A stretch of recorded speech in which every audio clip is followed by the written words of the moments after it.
Okay, Do Not Resist is a 2016 documentary about the militarization of the police.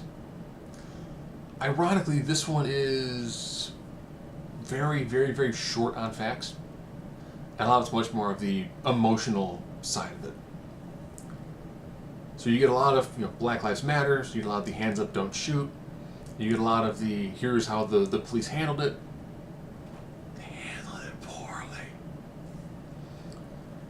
And then there's some moments of dialogue where there's a guy who says he's talking about how he's like, a lot of the people here, they don't have formal education, but they understand. It's like, well, there's a difference between formal education and having level street smarts, which effectively is the point he's going with. And then they show, the police are there. And it's like, oh, it's a not guilty verdict, okay? And then they start showing cars on fire.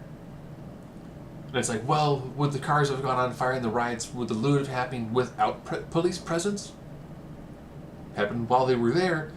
What if the police wouldn't have been there in heavily armored vehicles? They don't show a confrontation between a cop and a local person where the cop is like, you burned down the store. Where are the kids going to get food? Where are the babies going to get food at? And you see frustration on both sides, and that's why there's no meaningful dialogue. You have two people just yelling at each other.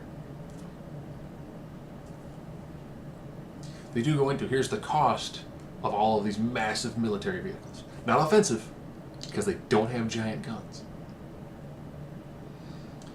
Some of that is actually probably the more interesting parts, because actual, here's Senate hearings, where you people from both sides of the aisle going, are you selling them, giving them new stuff for free? Oh no, it's been lightly used. I don't know what lightly used means in terminology for military vehicles, but okay. And they drive past one area in Texas where these are like $1 million a piece, and it's just minutes of driving past these armored vehicles. Most of them are coming back from active duty. They get cleaned, they get stripped down, and then they get given to local law enforcement. Okay. They do show a town that's got about 40,000 people. That's getting one. They do in one of their Senate hearings talk about how a place that has 2 cops has 2 of these vehicles. And they showed the tours of the vehicle. It's one of those things where you're like, there might be some areas where a vehicle of this magnitude could be warranted. But I'm pretty sure maybe 85% of the country would have zero reason to have one of these vehicles. They do show a SWAT competition. So of course you get the most jacked up meatheads you can find. For people are like, we're going to do SWAT competitions. Okay, yeah, you find the people where they do SWAT on the weekends for fun, and they do SWAT competition to be the best SWAT team there is. A few people did mention, some of this training is, what if there's a terror cell? Yeah, that's logical.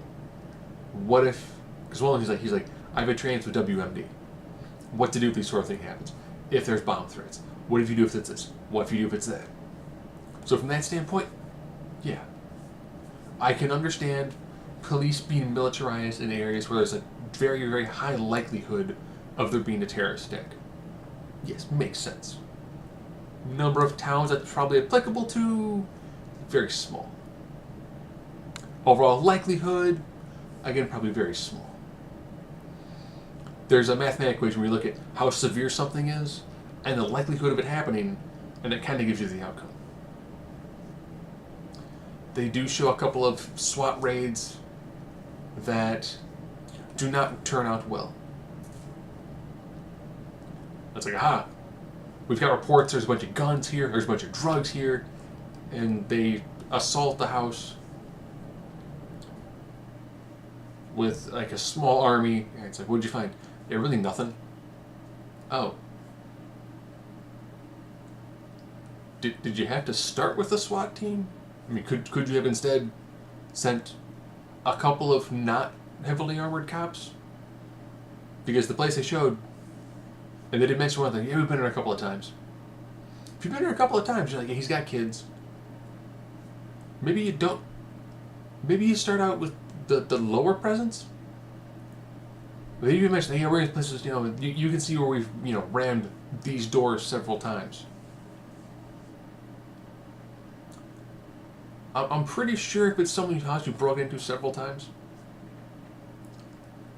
and you haven't had a really violent resistance, maybe you just knock on the door next time. Maybe, because the ones they show, they didn't appear to be even remotely dangerous. And there's one where the guy looks like he was, he's a dude in a wheelchair, looks like he's probably paraplegic. Like he's falling over as they're trying to move him. It's like, well, probably didn't need to show up in the Hurt Locker body armor for this one. Just kind of saying. But then towards the end of it is where it gets really good. It's definitely worth watching. There's a guy who's in the process of developing facial recognition software. They got it pretty good. They're actually using a lot of old drones to fly over areas to kind of canvas. But the guy who's making the software, he's using algorithms. And he's gotten to the point where he's like, if someone's been let out on parole, we run through the program. And he shows, and it's just three different bars. If you're high in green, chances you're not going to do anything. If you got some yellow, you might do something small. Like you might potentially do petty theft. If you're high in the red, this is the person who's going to do some sort of capital offense. And then he mentioned that algorithmically they could get to a point where they might be able to tell if someone's going to do something before they do it. Okay. He did say that when it's at its best, it's about a 50-50. Now, when he mentions the data he's mining, it's from everything. Social media posts, everything. So congratulations if you post anything on Twitter, Facebook, probably MySpace, Instagram. Somewhere it's being categorized. It was being categorized, it's being used in some form or fashion to either sell you a product, or in this case, potentially used as weaponized. So, yes, the information you freely share and the opinions you freely share may or may not become weaponized in the future. Is that chilling? Yes. Even more chilling when they mention, well, as we get better with the drones will just use the algorithms and that's how they'll decide what to do. Okay. Yeah, automation in things like law enforcement and more automation in the military. Yeah, there's nothing that can go wrong with that. It's not like there's a whole host of pieces of science fiction where you program a robot to do something. It then goes to the logical conclusion of its programming. Then it begins to kill all humans. Especially when one's like, well, we might get to a point where we can tell a mother while she's, pregnant. There's a 50-50 chance your son's going to kill somebody before they turn 18. So you want to know what you do with, flip a coin. Call it in the air, your son might kill somebody.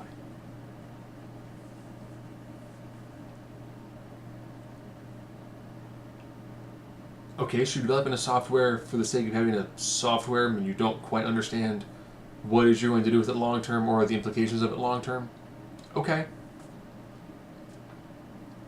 Good thing the people who are protecting us tend to be people who go to council meetings and the government in some form or fashion. So it's a worthwhile documentary to watch. It's got some good moments to it. A lot of it does feel like very slanted propaganda, but it's blatant. So you can get past that, and so it's actually the actual meat of it. So I actually recommend watching this. It's a good documentary, not a great documentary, but it's definitely something that's worth watching.